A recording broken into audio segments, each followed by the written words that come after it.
Hey, it's Ann from Dan Dog Real Talk. So this is 2 of 2. That's ridiculous. This is the second one I'm doing today. I'm going to give you a daily dating update as to what's really happening with me and how it's going. So I've had some, shall we say, interesting and eye-opening experiences this year, as I've told you about with the cuckolding. I went on a dating site completely different than something I've done before. And I've gotten a lot of interesting responses. I'm going to tell you something.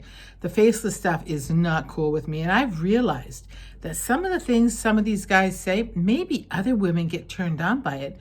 And I need to know if I'm a dinosaur. Is this like, but to me, I don't even know you yet. And you're talking to me about things like, well, anyways, not that I'm a prude, but it's just stupid stuff. I mean, and I find it disrupting, disrespectful, and really crude. Like, if you want to talk about like me, like going, like doing things and snacking and shit, like you have to meet the person first.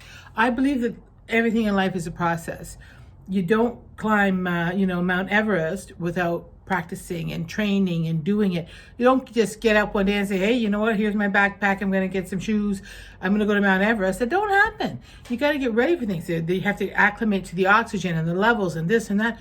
Sex is the same thing, or relationships are the same thing, and that's the part that I think people don't get. If you want something out of it, you've got to put the time into it.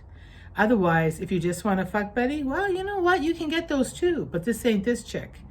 Not anymore. I don't mind great sex, but I'm looking for a relationship attached to the great sex.